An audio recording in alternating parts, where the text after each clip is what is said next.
ask. Well, thank you so much, Mara, for that lovely introduction. And shout out, I already saw some people in the chat put Louisiana. So I don't know where in Louisiana, but shout out to Louisiana or any other southern states over there. But it is an absolute pleasure to be back here at My Jewish Learning.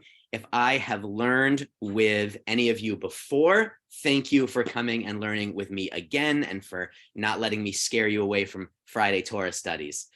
If this is my first time learning with you, thank you for giving me a shot and coming to My Jewish Learning on a Friday morning. I hope that you continue to come back over and over and over, whether I'm the teacher or not.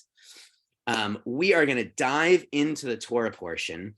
And for those of you that have learned with me before, you'll know that I really love to take a look at the actual pshat of Torah and look at what's going on and dive deep into it.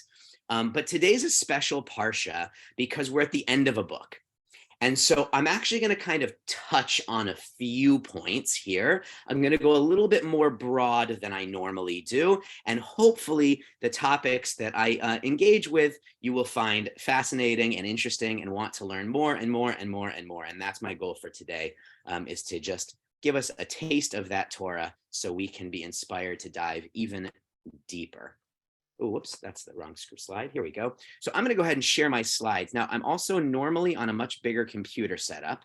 And today I happen to be just on an itty bitty laptop. So if I'm a little bit slower to move around my technology and share my slides, I apologize. Trying to shift the chat over to the side so I can actually see everybody and see some faces. But if where am I? Okay, so I'm just going to try to get set up here so I can see as many people as possible while I'm teaching. And here we go. I am looking at the chat. So if there's something burning you would like to share in the chat, please keep it relevant to what we're actually talking about. Try not to tangent too far from the actual topic at hand is what I'll ask in the chat, because I am looking at it and it can be a little bit distracting to myself if we're just kind of like off in crazy places. But if there is something relevant to what I'm saying, I'd love to address it in the moment. So do feel free to use that chat as well.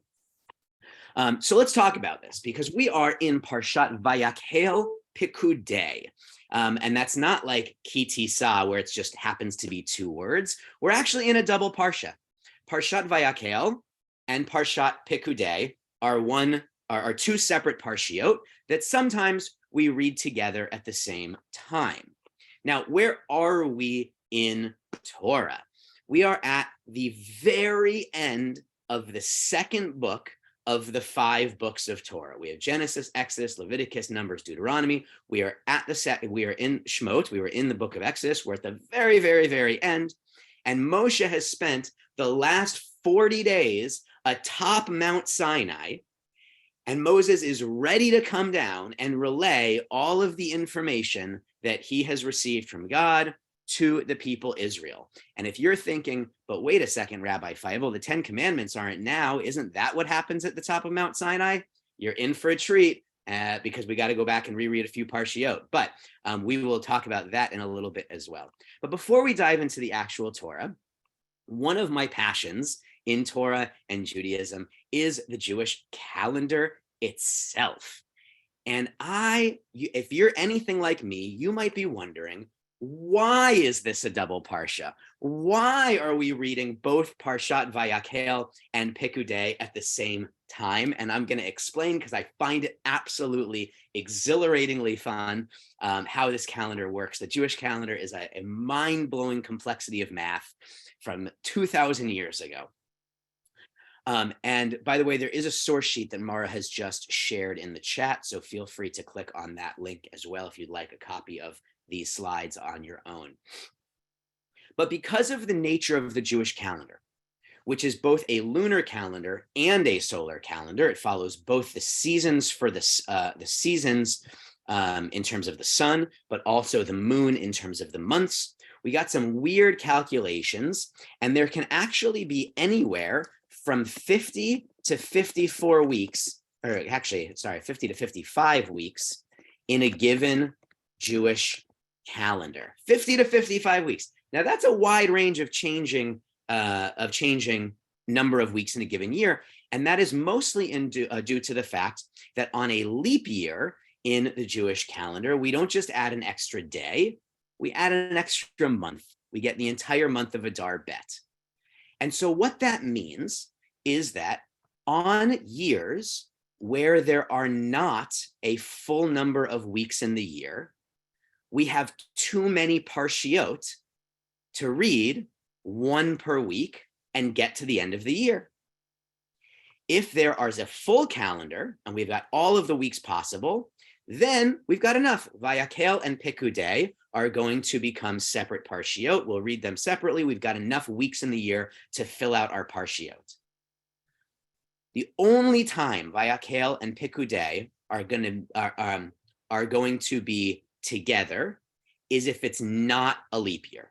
That's step number one. If it's a leap year, we're going to have plenty of weeks in the year to deal with. Vayahkhel and Pekudei are going to be separate. Now, how do you know if it's a leap year? I'm not going to get into that math right now because that's a whole other class. But if it's not a leap year, then we have to look at Rosh Hashanah and Passover. Because if Rosh Hashanah falls on a Thursday, then Yom Kippur falls on a Saturday, and we lose another Shabbat for a regular parsha. If Passover falls on a Sunday, then I think it's Shavuot that ends up on a Saturday, and we lose a week of Torah. So if Rosh Hashanah, somebody wrote, seems pretty complicated, super complicated. In fact, I've got a book like this big that explains the math of the Jewish calendar. It's amazing that this thing was invented 2,000 years ago, and the rabbis, who, by the way, notoriously suck at math, were like able to figure this thing out. It's really quite incredible. So if it's not a leap year, and if either Rosh Hashanah is not on a Thursday or Passover is not on a Sunday, then we will have the Vayahkhel-Pekudei combination. Otherwise, they will be together. Otherwise, they will be separate parshiot, which I just find super fun. And if you didn't follow that 100%, shoot me an email. I'm happy to write it out in a much more elaborated way later. If this is something that interests you, come learn about with calendar with me. It's absolutely fascinating. I can't be more excited about it. So we got a very cool thing this week, a double parsha for fun reasons. Mara, somebody has asked for another link to those slides. If you could post that again, that'd be great. So what's happening? What actually happens in this double parsha that goes through Parshat Vayahkhel and Pekudei? Well, the first step, as I mentioned, is Moses is ready to come down from the mountain. Vayahkhel Moshe et kol adat b'nei Yisrael vayomer alehem ele hadvarim asher tziva Adonai la'asot otam. Moses gathers the entire Israelite community. And by the way, I see some of my Hebrew students in here too, so hopefully you're reading this along and translating here. Moses gathers the entire Israelite community and says to them, here's what God told me. Here's the thing. I'm giving you the information. Here's what God said. Now, again, we are right after Moses comes down. So this is fresh in his mind. We're like good to go. This is not like in the book of Deuteronomy where Moses is telling a whole brand new generation a story from 40 years ago. This is in the moment. And what is the stuff that Moses shares? The first is about Shabbat. Now, this is not the first time the people have been told about Shabbat.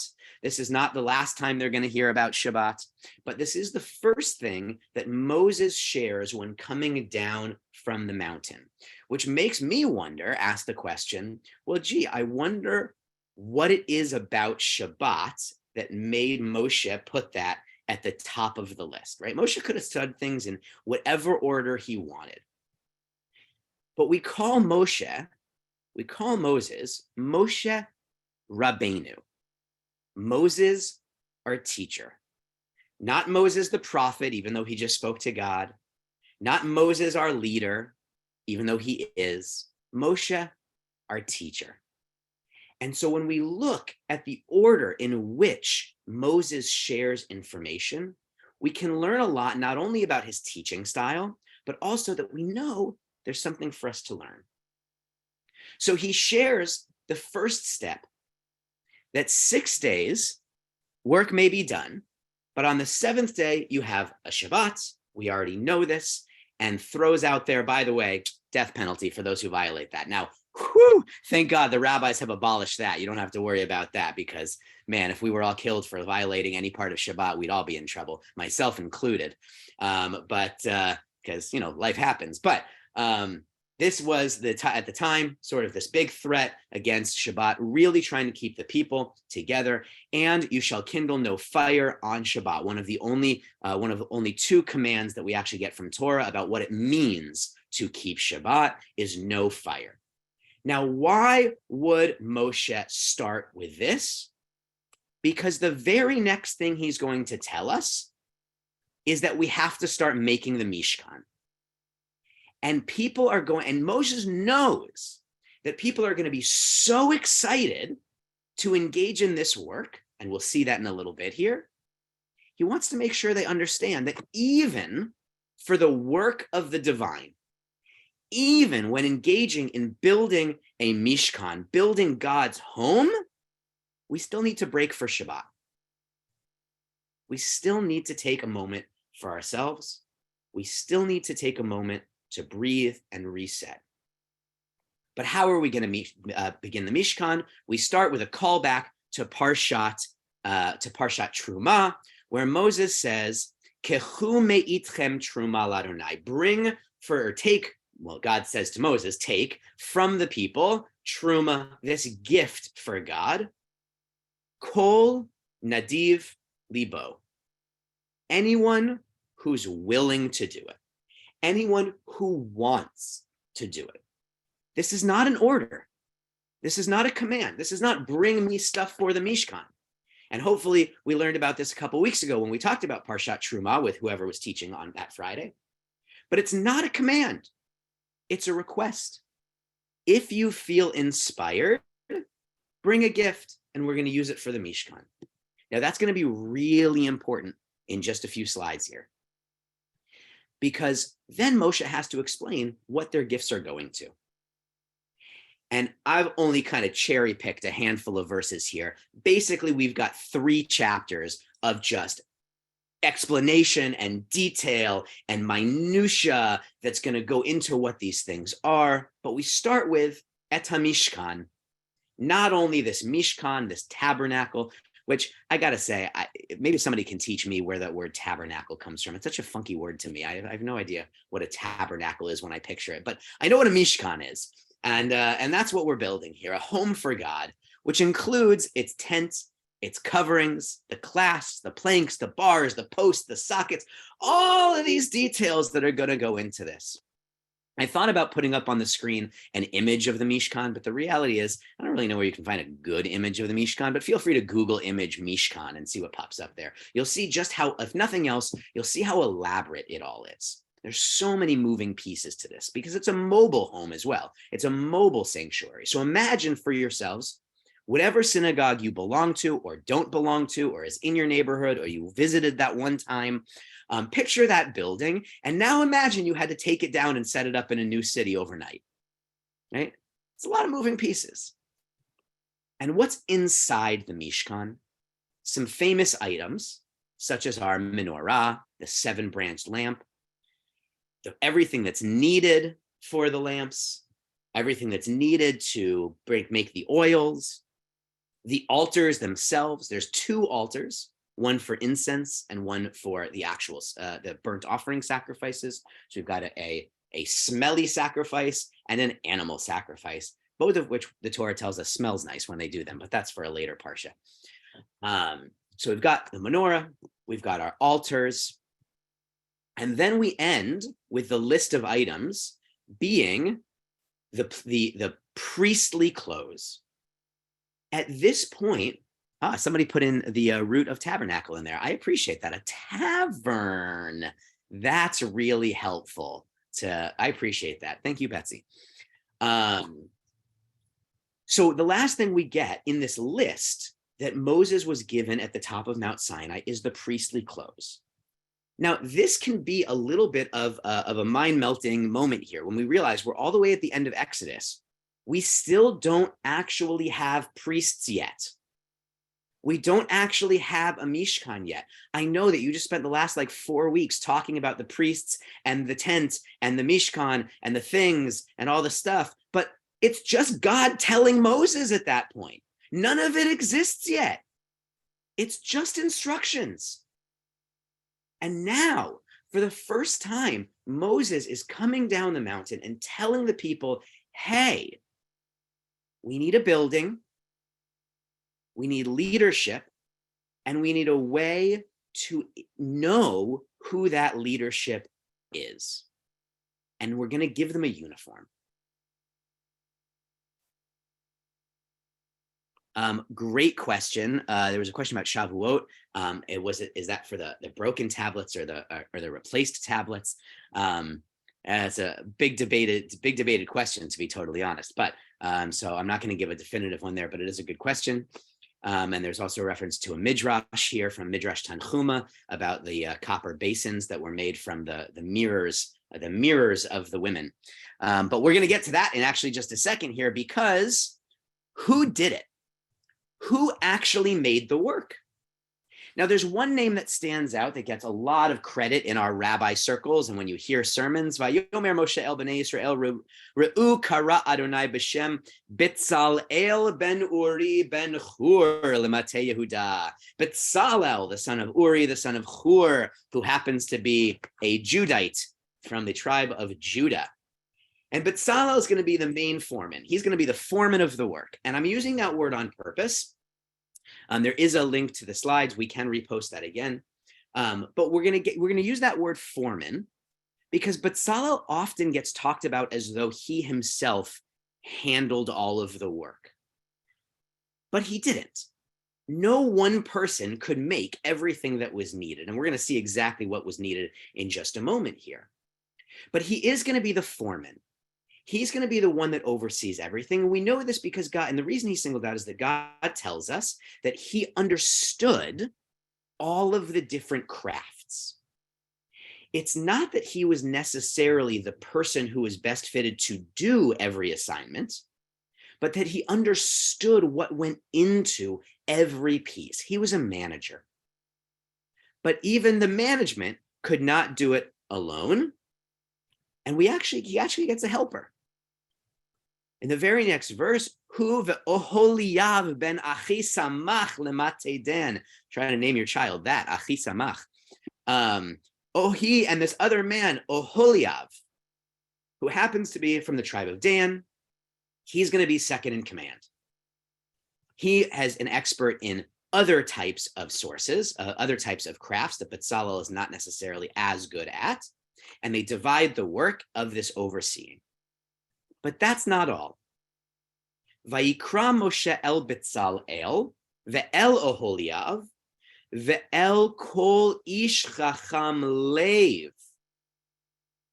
Moshe calls Betzalel, Oholiav, and all of the other craftsmen in their ranks. Everyone who had an ability to take care of a task engages in the task they know how to do. This is not a 1 or 2 person job. It takes a village. It takes the entire thing. And yes, men and women, everyone who could be involved was involved. The Torah tells us explicitly the women spun yarn and they created linens and they dealt with skins. They donated their mirrors and their jewelry for the cause. The men did various other tasks, but yes, the men and the women, everyone whose heart was willing to give or who had the ability to contribute either in donation or in skill was able to do so. And what more is that they all did it. Very often in Torah, we hear about what should be. we hear about, okay, when you get to the land of Israel, this is what it should look like. And when you are a people, this is how you should act. And when you do this, this is how you should do. But the Torah ends on the cusp of a lot of that. We don't often see the follow through. But here we see the follow through. We see that Moshe is actually approached by these craftsmen and they're complaining. Moshe, the people are too generous. We don't know what to do with all the stuff. We don't need any more. Enough. And Moses actually has to tell the people, no man or woman, by the way, in case you were asking, right? We just said men or women. Here it is, proof positive. Let no man or woman make further effort towards the gifts for the sanctuary. We have enough. And the people listened and they stopped bringing. And in 35:7, we learn the hamlacha hayta dayam lechol hamlacha la'asot ota vehoter. All that they had brought was enough for everything that needed to be done. So there's a question here about, did the Kohanim wait to contribute until they saw what everyone else would bring? That comes from a midrash, I believe it's in Midrash Rabbah, where the Kohanim said, we'll wait and we'll see what's needed, and then nothing else was needed, and they couldn't donate anymore because Moses had already said, hey, stop bringing things, and they got really upset, and so they were the first ones to bring the sacrifices later. That's a lovely midrash from I guess it's Shmot Rabbah, I think. If I'm remembering that correctly, but not in the Torah itself. The Torah itself doesn't give us that story. Now, why? Why were the people so enthusiastic about this giving? Well, I want to remind us of something that happened in chapter 24, at the very end of Parshat Mishpatim. Moses says this giant list of laws to the people. He's getting ready to go up to Mount Sinai, and the people turn to Moshe and say, Na'aseh v'nishma, what you say we're going to do. What you say we'll do. We'll do it and we'll listen. And what we learn from this is that not only do the people commit to following God and to engaging with these mitzvot, but they follow through. We learn the value of our word. We learn the value of doing what we say we're going to do. Because remember, bringing these gifts is not a command. Moses never says you have to bring, and this is what you bring.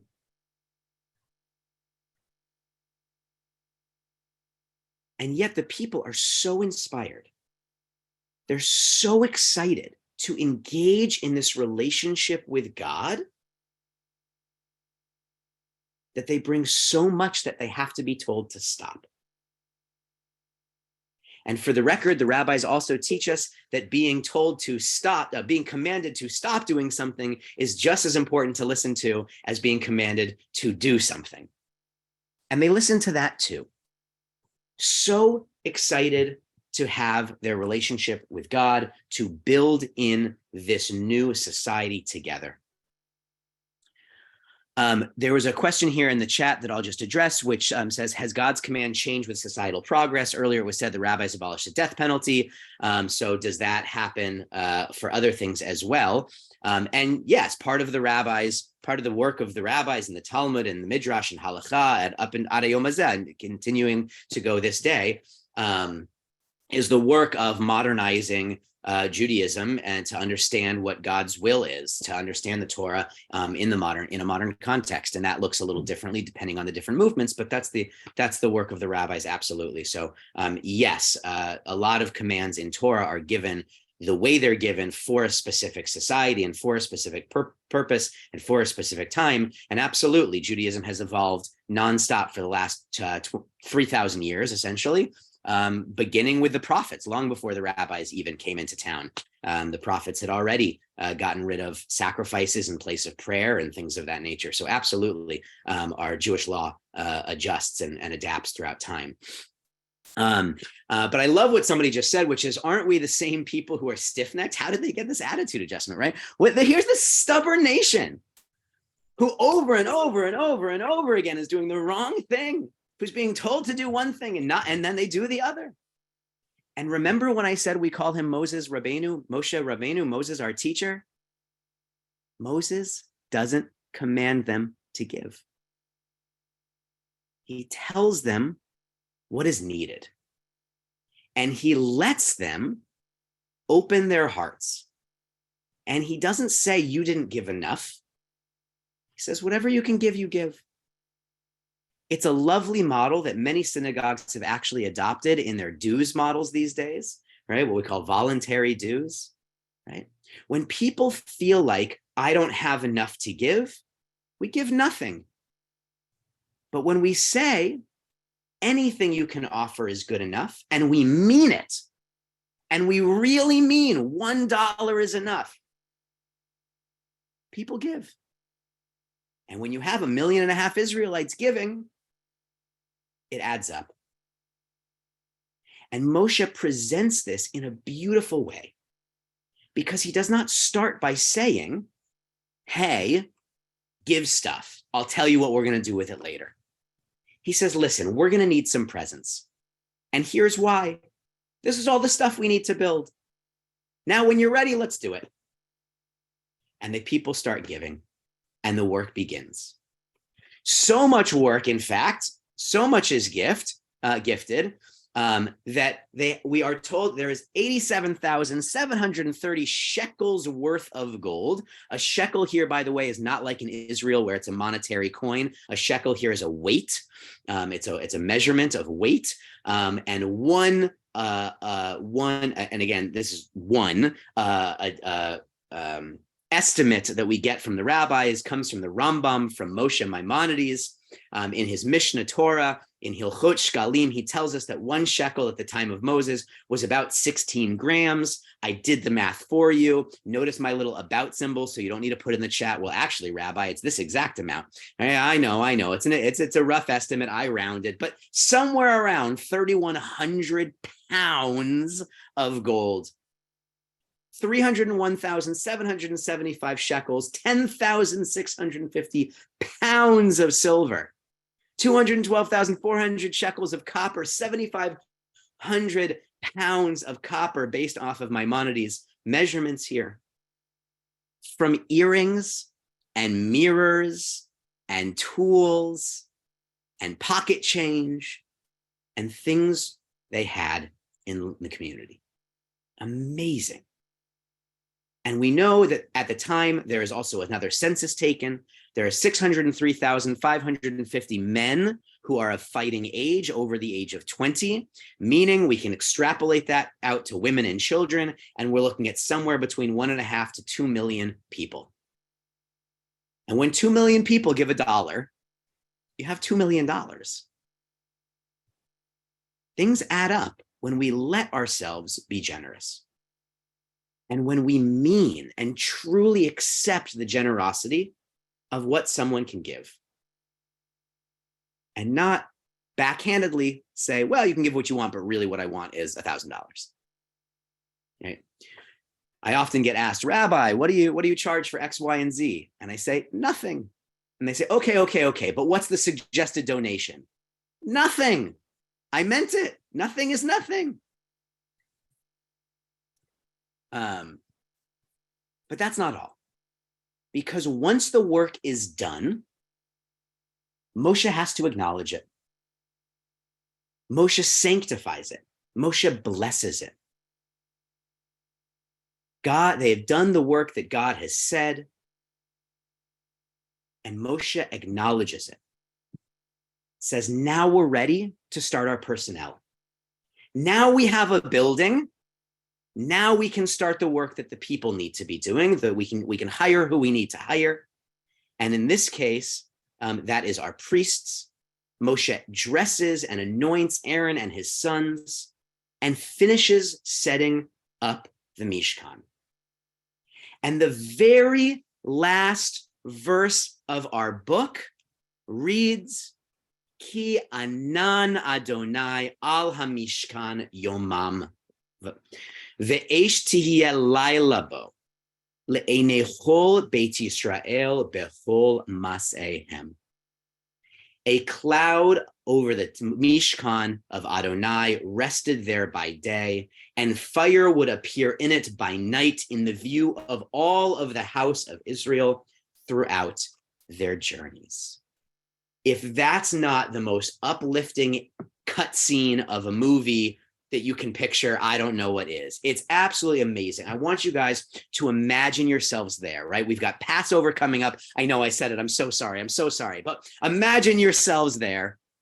I'm not ready for it yet either. But imagine yourselves there.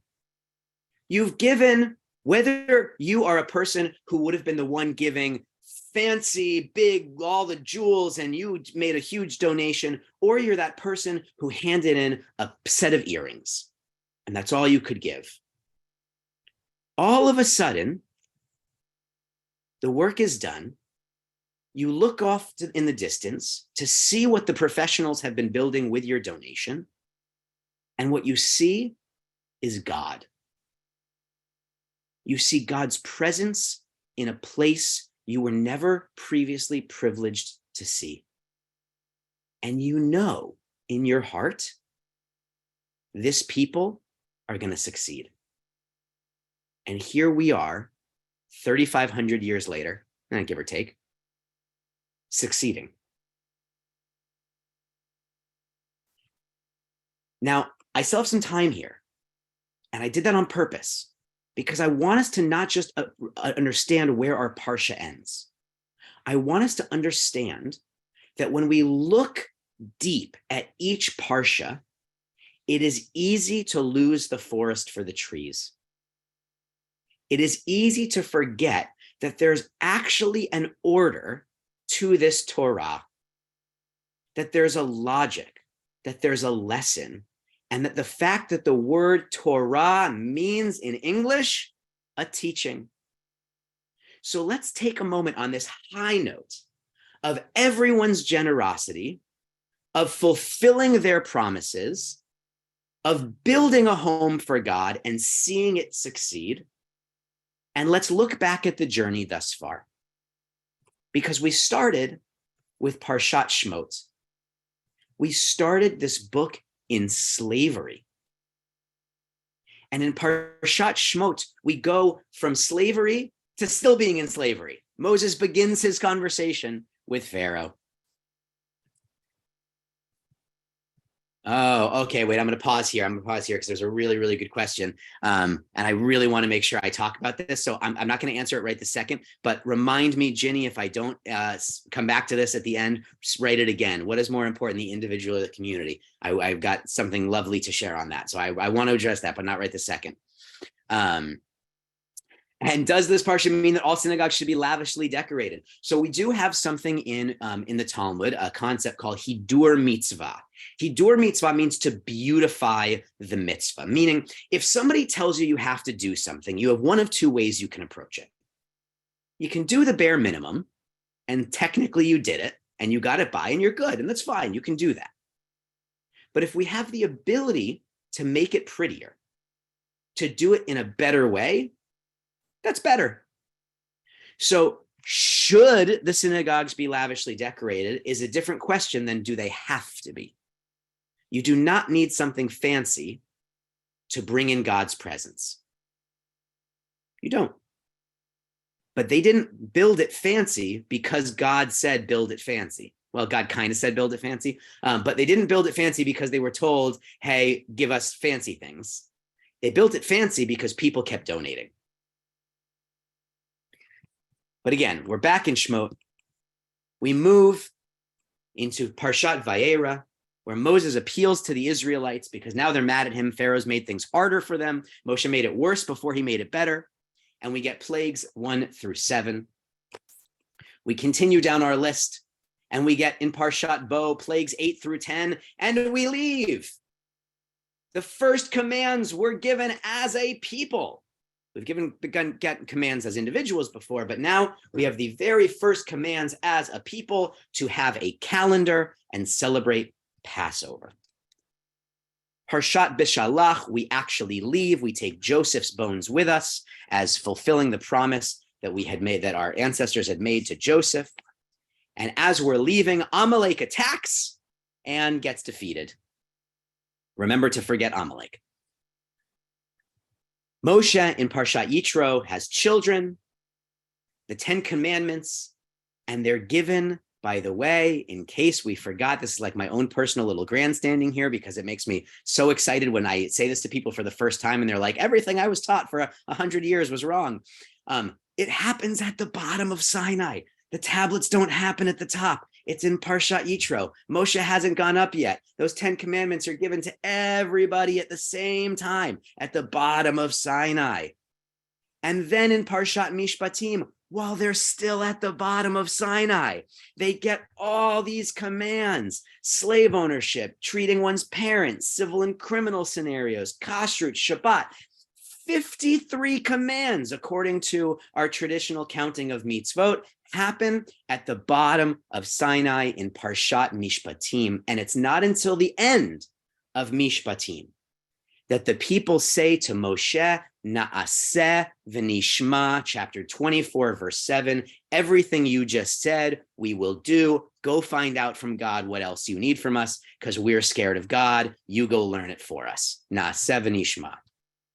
So Moses ascends Mount Sinai, and it is at the top of Sinai that he learns about the Truma and the Mishkan, and gets a whole bunch of commands about the Mishkan and the priestly clothes and how to do his job, anointing the priests and using the altars. And only then does he come down for, also learns about the half shekel. I forgot about Kitisa, apologies. Learns about the half shekel, but Salal is going to do the work, more stuff about Shabbat. And it's there where Moshe gets the 2 tablets. Now, what's on those 2 tablets? We don't actually know. Our rabbis tell us the 10 commandments, but it definitely wasn't the 10 commandments. Also, by the way, in case you don't believe me, in case you think that Rabbi Feivel is a fraud and he doesn't know what he's talking about, because how dare he say that the 10 commandments are not on those 2 tablets, you should also know that Maimonides himself counts the 10 commandments section that we all think about as the 10 commandments. He counts it as 17 commands. So just saying, it's not just Rabbi Feivel who's making this big, bold, crazy claim, but even Maimonides understood that the 10 commandments was not really what we think it is. But again, that's another lesson for another time. I talked about that a few weeks ago in Parshat, or last week in Parshat Kitisa. But after this, Moshe goes down. We get the whole golden calf thing, which, by the way, wasted a lot of gold there. Because does anybody remember what happened with the golden calf? Moshe melts it down and makes the violators drink it. Oh, what a waste of gold. So that was some of the gold that could have been used for the Mishkan. Got wasted right there and then. But then Moshe goes back up for a second set of commands and comes down with a glowing face. People can't even look at Moshe at this point. And that's the moment. That's the moment. After they've already screwed up with the golden calf, where Moshe comes down and gives the instructions that we just spent the last 45 minutes talking about in Vayahkhel-Pekudei. And Moshe gets the priestly clothes, initiates them. The work of the Mishkan is complete, and God enters. And we go from a moment of hopelessness in slavery to a moment of godliness and freedom, and the start of what's going to be a 40-year journey that we'll learn about in Parshat Bimidbar. Well, and Vayikra and Bimidbar. What was on the tablet, somebody asked. Let's have that conversation another time. I don't have enough time to go into that right now. But the short answer is,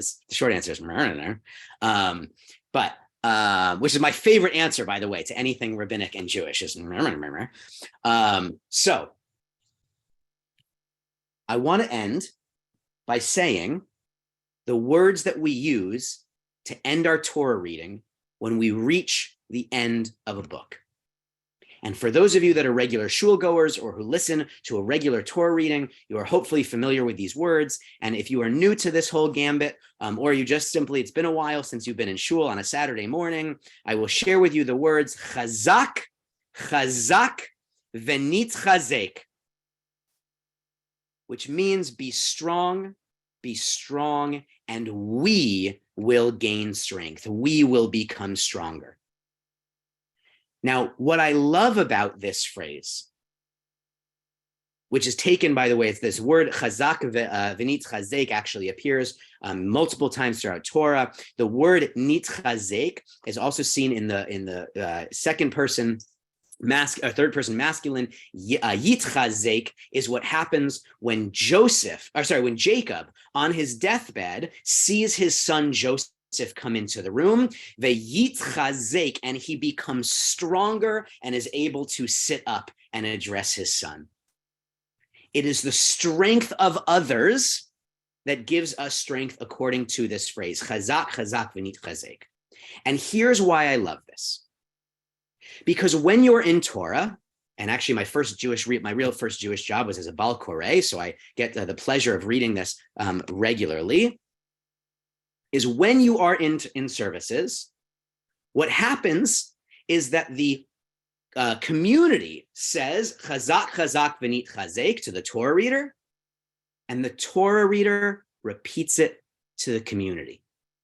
Chazak v'nitchazek, which I now say to all of you. Because it is only through coming together, it is only through becoming a community, it is only through relying on one another that we feed off of one another's strength and we ourselves become stronger, both as individuals and as a community. Somebody asked in the chat earlier, what is more important, the individual or the community? The short answer is both are important. But one thing that is unique about Judaism is that individualism is not the pillar on which we stand. We stood at Mount Sinai together and said in a collective voice, Na'aseh v'nishma. We will do, and we will hear. It took the village to bring with an open heart the materials we needed to create a building to allow God's presence among us. We might be strong as individuals. Chazak v'nitchazek. We are way stronger as a community. And to all of you, I say thank you for being here with me today and for giving me the strength to teach with all of you. If there's any last minute questions, I don't know if we've got any time, I'll share my screen. If you liked this, by the way, tell a friend. You can find me, Feivel at freelancejudaism.com. Freelancejudaism.com is my website. Send me an email, ask me more questions, challenge me, tell me I was wrong, tell me I was right. You can tell me I was right, but it's more fun when you tell me I was wrong. Ask me more questions. Let's learn together. Let's do this again. And even if I'm not here, in the future Fridays teaching, come back and learn with My Jewish Learning, because there are so many amazing scholars and rabbis out there that have something to share with me. Sorry, thank you. Somebody said, what was my first job? Baal what? Baal Koreh means a Torah reader. Baal Koreh, a master of the reading. Baal Koreh is a Torah reader. So thank you, everyone. Thank you, Mara and My Jewish Learning. I'll put my email in the chat as I give it back to Mara. Thank you so much, Rabbi, and thank you all for being here. I think from My Jewish Learning, we're wishing you all a Shabbat Shalom, and hopefully this teaching will give you strength to strengthen your communities. Thanks so much. Shabbat Shalom, everyone.